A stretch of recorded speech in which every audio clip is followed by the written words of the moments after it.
ഈ പറയുന്ന PFIയെ ബാൻ ചെയ്തു, ഇനി അടുത്ത SDP ഉണ്ടാകാൻ പോവുകയാണ്. ഒരു ചോദ്യം, ഇന്ത്യയിൽ കോൺഗ്രസ് ഭരിച്ചിരുന്നുവെങ്കിൽ ഇങ്ങനൊരു സംഭവം ഉണ്ടാവുമായിരുന്നു? ഒരിക്കലും ഉണ്ടാവത്തില്ല. കാരണം കോൺഗ്രസ് പ്രീണിപ്പിച്ച് ഇതിനെ അങ്ങ് വളർത്തിക്കൊടുത്തു. ഈ പറയുന്ന ഭീകര മതപ്രസ്ഥാനങ്ങളെ വളർത്തിയ പ്രശ്നം എന്താ ഇന്ത്യയിലുണ്ടായത്? ഇന്ത്യയിൽ എല്ലായിടത്തും ബോംബ് പൊട്ടാൻ തുടങ്ങി. അതിനെ കൺട്രോൾ ചെയ്യാൻ കഴിയാത്ത കോൺഗ്രസ് പാർട്ടിക്ക് ഈ പറയുന്ന ഇതേപോലെയുള്ള ഭീകര മതപ്രസ്ഥാനങ്ങളെ കൺട്രോൾ ചെയ്യാൻ പറ്റുമോ? അതുകൊണ്ടാണ് ഇന്ത്യൻ ജനങ്ങൾ ഒരുമിച്ച് വോട്ട് ചെയ്ത് BJPയെ കയറ്റിയത്. അതെങ്കിലും കോൺഗ്രസ് നേതാക്കളുടെ തലയിലിട്. ഇന്ത്യക്കാർക്ക് സമാധാനത്തോട് ജീവിക്കാൻ താല്പര്യമുള്ളവരാണ്. ദിവസവും അവരുടെ ലൈഫിൽ ബോംബ് പൊട്ടാൻ തുടങ്ങി. റെയിൽവേ സ്റ്റേഷനിൽ, എയർപോർട്ടിൽ, എവിടെ, സിറ്റി, മാർക്കറ്റിൽ. കാരണം എത്രയോ ബോംബ് പൊട്ടിയതിന് സാക്ഷ്യം വഹിച്ചവനാണ് ഞാൻ. കാരണം ഇത് കണ്ടത് ഞെട്ടിപ്പോയിട്ടുണ്ട്. അപ്പം ആ സാധനം ഇല്ലാതായി.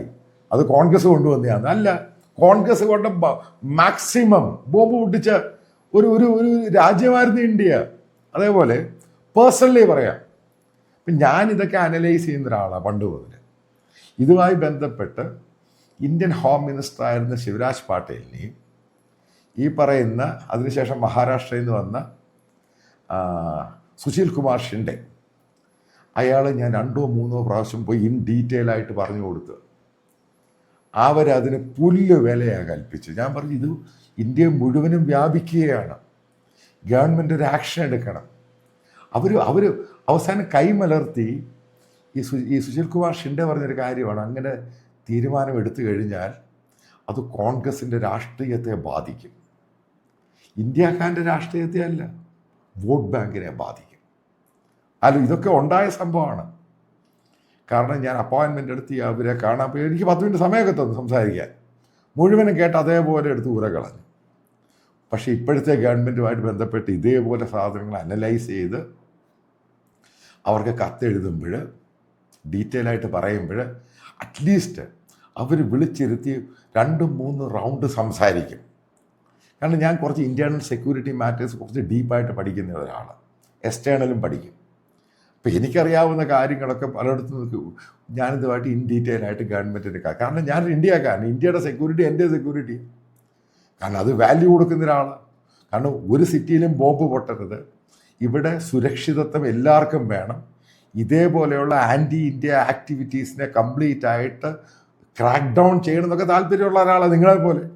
അപ്പോൾ ഇതുമായിട്ട് ബന്ധപ്പെട്ട എന്ത് തോന്നലൊക്കെ ഞാൻ ഈ സംഭവം അയച്ചു കൊടുക്കും. പക്ഷേ മോദി ഗവൺമെൻറ് വന്ന ശേഷം അതിന് ആക്റ്റീവായിട്ട് പല സീനിയർ ഓഫീഷ്യൽസും അവരുടെ വൈകുന്നേരമൊക്കെ ക്ലബിലൊക്കെ വിളിച്ച കാര്യങ്ങൾ ഇൻ ഡീറ്റെയിൽ ആയിട്ട് സംസാരിക്കും. ഇൻ ഡീറ്റെയിൽ ഇങ്ങനെയാണ് പല ഇഷ്യൂസും. അപ്പം അതിനകത്ത് വളരെ പ്രൊആക്റ്റീവാണ് നാഷണൽ സെക്യൂരിറ്റിയുടെ ആവശ്യത്തിന്.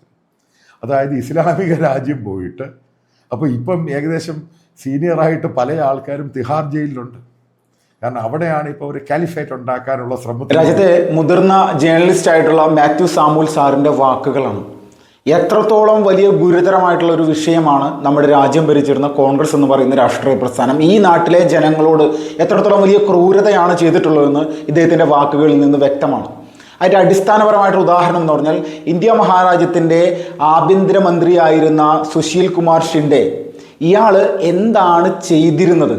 ഇയാൾ ചെയ്തിരുന്നത് പ്രധാനമായിട്ട് ഇവിടുത്തെ സുഡാപ്പികൾക്ക് വിടുപണി ചെയ്യുകയായിരുന്നു. ഇവിടുത്തെ ജിഹാദികൾക്ക് ബോംബ് പൊട്ടിക്കാനുള്ള അവസരങ്ങൾ ഉണ്ടാക്കി കൊടുക്കുകയായിരുന്നു. ആരാണ് ബോംബ് പൊട്ടി മരിച്ചിരുന്നത്? ഇത് സാധാരണക്കാരായിട്ടുള്ള പാവപ്പെട്ട ഹൈന്ദവ സമൂഹമാണ് ഇതിൽ ഏറ്റവും കൂടുതൽ ഇരയായിട്ടുള്ളത്. 95% മുകളിലും ഹൈന്ദവ സമൂഹമാണ് ഈ ഭീകരവാദികളുടെ ആക്രമണത്തിൽ ഇരയായിട്ടുള്ളത്. 2014 മുന്നേ നമ്മളൊന്ന് നോക്കണം, പരീക്ഷിച്ച് നോക്കണം, അല്ലെങ്കിൽ നിരീക്ഷിച്ച് നോക്കണം എത്രത്തോളം വലിയ രീതിയിലുള്ള ഒരു ഭീകരവാദ ആക്രമണങ്ങളായിരുന്നു നമ്മുടെ രാജ്യത്ത് നടന്നിരുന്നത്. ദില്ലി തെരഞ്ഞെടുപ്പുമായി ബന്ധപ്പെട്ടുകൊണ്ട് ഇവിടെ BJPയുടെ പല നേതാക്കന്മാരും ഈ ദില്ലിയുടെ സുരക്ഷയുമായി ബന്ധപ്പെട്ടുകൊണ്ട് ഒരുപാട് വിഷയങ്ങൾ പറഞ്ഞിരുന്നു. അതിലേറ്റവും പ്രധാനം ഈ ബോംബ് പൊട്ടിക്കുന്ന ഭീകരവാദികൾക്ക് ഇവിടെ സ്ഥാനമില്ലാതാക്കിയത് BJP ആണെന്നുള്ളതാണ്. ഇത് സത്യമാണിത്, ഇത് നുണയായിട്ടുള്ള കാര്യമല്ല. 2014 മുന്നേ നമ്മുടെ രാജ്യത്തിൻ്റെ ചരിത്രം ഒന്ന് പരിശോധിച്ച് നോക്കിയാൽ മതി. ദില്ലി സ്ഫോടനം, മുംബൈ സ്ഫോടനം, അതുപോലെ തന്നെ ചെന്നൈ സ്ഫോടനം, ബാംഗ്ലൂർ സ്ഫോടനം, ഗുവാഹട്ടി സ്ഫോടനം, ജയ്പൂർ സ്ഫോടനം, അഹമ്മദാബാദ് സ്ഫോടനം, ഹൈദരാബാദ് സ്ഫോടനം, ഇന്ത്യ മഹാരാജ്യത്തെ ഏറ്റവും പ്രധാനപ്പെട്ട മെട്രോ നഗരങ്ങൾ മാത്രം കേന്ദ്രീകരിച്ചുകൊണ്ട് ഭീകരവാദികൾ ആക്രമണം നടത്തിയിരുന്നു. അതും ചാവേർ ആക്രമണം പോലും ഇതിൻ്റെ ഉള്ളിലുണ്ട്. അതിൽ ഏറ്റവും വലിയൊരു ആക്രമണമായിട്ട് നമ്മൾക്ക് കണക്കാക്കാൻ സാധിക്കുന്നത് 2008 മുംബൈ ഭീകരാക്രമണമാണ്. മുംബൈ താജ് ഹോട്ടൽ, അതുപോലെ തന്നെ ശിവാജി ടെർമിനൽ അടക്കമുള്ള പല പ്രദേശങ്ങളും പല മേഖലകളും തിരഞ്ഞു പിടിച്ചുകൊണ്ട് 5-8 മേഖലകൾ ഒന്നിച്ച് ഒരേ സമയമാണ് പാകിസ്ഥാനിൽ നിന്ന് ഇങ്ങോട്ട് കയറി വന്ന ഭീകരവാദികൾ ആക്രമിച്ചത്. ഇന്ന് അങ്ങനെ ഭീകരവാദികൾക്ക് ഇന്ത്യ മഹാരാജ്യത്ത് കടന്നു കയറാനായിട്ട് പറ്റുമോ? ഏതെങ്കിലും ബോട്ട് മാർഗമോ വഞ്ചി മാർഗമോ എല്ലാം ഈ പാകിസ്ഥാനിൽ നിന്ന് ഇങ്ങോട്ട് കുറേ സ്ഫോടക വസ്തുക്കളായിട്ട് ഇവന്മാർ തോക്കുമായിട്ട് AK-47 ഒക്കെ ആയിട്ട് ഇങ്ങോട്ട് വന്നതാണ്. നമുക്കറിയാം, അജ്മൽ കസബ് എന്ന് പറയുന്ന വ്യക്തി ഇവിടെ നടത്തിയിട്ടുള്ള ആ ഒരു ആക്രമണത്തിൽ ഈ സാധാരണ കാണുന്ന തെരുവിൽ കാണുന്ന ആളുകളെ പോലും തുരുതുര വെടിവെച്ച് കൊലപ്പെടുത്തുക, ഇതായിരുന്നു ഇവന്മാരുടെ നയം. അപ്പോൾ നമ്മൾ ചിന്തിച്ച് നോക്കണം, ഇതിനെതിരെ നടപടി എടുക്കാതിരുന്ന സുശീൽ കുമാർ ഷിൻഡെ, മൻമോഹൻ സിംഗ് എന്ന് പറയുന്ന നമ്മുടെ രാജ്യത്തിൻ്റെ പ്രധാനമന്ത്രി, കോൺഗ്രസിൻ്റെ വലിയ നേതാക്കന്മാരായിട്ടുള്ള അല്ലെങ്കിൽ അന്നത്തെ കോൺഗ്രസിൻ്റെ ദേശീയ അധ്യക്ഷയായിരുന്ന സോണിയാഗാന്ധി, അന്ന് വൈസ് പ്രസിഡന്റ് ആയിരുന്ന അല്ലെങ്കിൽ ജനറൽ സെക്രട്ടറിയൊക്കെ പ്രവർത്തിച്ചിരുന്ന പ്രധാനമായിട്ട് അമേഠിയിൽ നിന്ന് MP ആയിരുന്ന നമ്മുടെ രാജ്യത്തിൻ്റെ ഇന്നത്തെ പ്രതിപക്ഷ നേതാവായിട്ടുള്ള രാഹുൽ ഗാന്ധി, ഇവരൊക്കെ എവിടെയായിരുന്നു? നമ്മുടെ സുശീൽ കുമാർ ഷിൻഡെയുടെ കയ്യിൽ നമ്മുടെ രാജ്യത്തെ ഇതുപോലുള്ള പല വിഷയങ്ങളുമായി ബന്ധപ്പെട്ടുകൊണ്ടുള്ള റിപ്പോർട്ട് മുതിർന്ന ജേർണലിസ്റ്റ് ആയിട്ടുള്ള മാത്യു സാമുവൽ സാർ കൊടുക്കുന്ന സമയത്ത് അയാൾ പറഞ്ഞൊരു ഡയലോഗാണ് നമ്മൾ ഭാരതത്തിലെ ഹൈന്ദവ സമൂഹത്തിൻ്റെ ഹൃദയത്തിൽ കുത്തിയിറക്കുന്ന ഒരു പ്രധാനപ്പെട്ട കാര്യം, അല്ലെങ്കിൽ ഒരു ദേശീയവാദിയുടെ ഹൃദയത്തിൽ കുത്തിയിറക്കുന്ന ഒരു കാര്യം. ഞങ്ങളുടെ കോൺഗ്രസ് രാഷ്ട്രീയത്തിന് എതിരാണ് ഇവർക്കെതിരെ നടപടിയെടുത്ത്, അല്ലെങ്കിൽ ഒരു പരിധി വിട്ട് നടപടിയെടുത്തു കഴിഞ്ഞാൽ.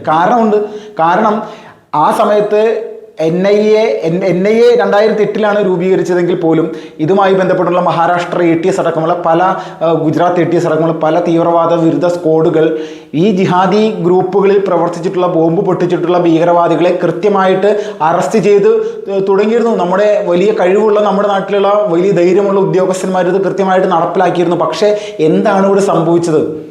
ആ സമയത്താണ് മുസ്ലിം യുവാക്കളെ ഇവിടെ വലിയ തരത്തിൽ അക്രമത്തിലേക്ക് നയിക്കുന്ന ആളുകളാണ് ഇവർ, ഈ ഒരു പാതയിലുള്ള ആളുകളാണെന്നൊക്കെ പറഞ്ഞുകൊണ്ട് കോൺഗ്രസ് നടത്തുന്നൊരു പ്രചരണമാണ്. ഇത് ഒരിക്കലും ഇവിടെ നടപ്പിലാക്കാൻ ഞങ്ങൾ അനുവദിക്കില്ല, ഇതൊരു കരിനിയമമായിട്ടുള്ള രീതിയിലാണ് കാര്യങ്ങൾ പോകുന്നത്, ന്യൂനപക്ഷ വേട്ട നടത്തുകയാണ് കോൺഗ്രസ് സർക്കാർ എന്നുള്ള രീതിയിൽ കുറച്ച് മതപണ്ഡിതന്മാർ നിരന്ന് നിന്ന് പറഞ്ഞ സമയത്ത് ഈ പറഞ്ഞ ജിഹാദി ഭീകരവാദികൾക്കെതിരെ ഉള്ള പോരാട്ടം അത് കോൺഗ്രസ് സർക്കാർ അവസാനിപ്പിച്ചു. ഇത് തന്നെയാണ് മാത്യു സാമുവൽ സാർ പറഞ്ഞത്. ഈ സുശീൽ കുമാർ ഷിൻഡെ എന്ന് പറയുന്ന വ്യക്തി ഇവിടെ നമ്മുടെ രാജ്യത്തോട് ചെയ്തിട്ടുള്ള ഏറ്റവും വലിയ ക്രൂരത, അല്ലെ മൻമോഹൻ സിംഗ് ഒക്കെ ചെയ്തിട്ടുള്ള ഏറ്റവും വലിയ ക്രൂരതയുടെ ഒരു ഭാഗമാണ് പോപ്പുലർ ഫ്രണ്ടും SDP പോലുള്ള സംഘടനകൾ. ഇവർക്ക് എന്തുകൊണ്ട് ഇത്രയും കാലം ഇവിടെ പ്രവർത്തിച്ച് തഴച്ചു വളരാൻ സാധിച്ചു? അവർക്ക് ഏതെല്ലാം മേഖലയിലേക്ക് കടന്നു കയറാൻ സാധിച്ചിട്ടുണ്ട്? അവർക്ക് ഏതെല്ലാം തരത്തിൽ ഇവിടെ ബാങ്ക് അക്കൗണ്ടുകളും വിദേശത്തു നിന്ന് ഫണ്ട് ഒഴുകുന്ന തരത്തിലേക്കുള്ള ഒരു വഴിച്ചാലുകളും വെട്ടിക്കൊടുക്കുന്നതിൽ കോൺഗ്രസ് സർക്കാർ അന്ന് വലിയ തരത്തിൽ നിശബ്ദമായി നിൽക്കുന്ന ഒരു സാഹചര്യം തന്നെയായിരുന്നു. ആ നിശബ്ദതയാണ് യഥാർത്ഥത്തിൽ സംഘപരിവാർ വിരുദ്ധ പ്രവർത്തകരാണ്, സംഘപരിവാറിനെതിരെ പ്രവർത്തിക്കുന്ന ആളുകളാണ് ഇവരെന്നുള്ള രീതിയിലേക്ക് മാറ്റിമറിച്ചുകൊണ്ട് രാജ്യത്തിൻ്റെ സുരക്ഷ തന്നെ അപകടത്തിലാക്കി. എത്രയോ പാവപ്പെട്ട ആളുകളാണ് ആ ഒരു ആക്രമണങ്ങൾ, ഈ ഭീകരവാദികളുടെ ആക്രമണങ്ങളിൽ കഴിഞ്ഞ 2004 മുതൽ ഈ 10 വർഷം 2014 വരെയുള്ള സമയങ്ങളിൽ ഉണ്ടായിട്ടുള്ളത്. ആ ഭീകരാക്രമണങ്ങളുടെ യഥാർത്ഥത്തിലുള്ള അതിനോടുള്ളൊരു പ്രതികാര നടപടി തന്നെയാണ് ഇന്ത്യയിലെ ജനങ്ങൾ അവരുടെ സുരക്ഷ വലിയ തരത്തിൽ അപകടത്തിലായി നിൽക്കുന്നു എന്ന് മനസ്സിലാക്കിയിട്ട് തന്നെയാണ് BJP അധികാരത്തിലേക്ക് എത്തിച്ചത്. ഇതാണ് യാഥാർത്ഥ്യം. ഈ യാഥാർത്ഥ്യത്തെ ഒരിക്കലും കോൺഗ്രസ് മറച്ചു വെച്ചിട്ട് കാര്യമില്ല. നിങ്ങളെ ഇപ്പോഴും അക്സെപ്റ്റ് ചെയ്യാൻ ഈ നാട്ടിലെ അല്ലെങ്കിൽ ഭാരതത്തിലെ ജനങ്ങൾ തയ്യാറാകാത്തതിൻ്റെ പ്രധാനപ്പെട്ട കാരണം രാജ്യം സുരക്ഷിതമായിട്ടുള്ള ആളുകളുടെ കൈകളിൽ ഇപ്പോൾ കൃത്യമായിട്ട് മുന്നോട്ട് പോവുകയാണ്. എന്തിനാണ് അനാവശ്യമായിട്ട് ഈ കുപ്പത്തൊട്ടിയിലേക്ക് അല്ലെങ്കിൽ ഈ രാജ്യത്തിൻ്റെ സുരക്ഷ ഒരു കുപ്പത്തൊട്ടിയിലേക്ക് എടുത്തു കൊടുക്കേണ്ട ആവശ്യം എന്താണെന്ന് കരുതിയിട്ട് തന്നെയാണ് കോൺഗ്രസിന് ഇന്ത്യ മഹാരാജ്യ ജനങ്ങൾ വോട്ട് ചെയ്ത് അധികാരത്തിലേറ്റാനുള്ള ഒരു മനസ്സ് കാണിക്കാത്തത്. ഇതാണ് യാഥാർത്ഥ്യം. അതുകൊണ്ടാണ് നരേന്ദ്രമോദിക്ക് വീണ്ടും അവസരം കൊടുത്തുകൊണ്ടേയിരിക്കുന്നത്.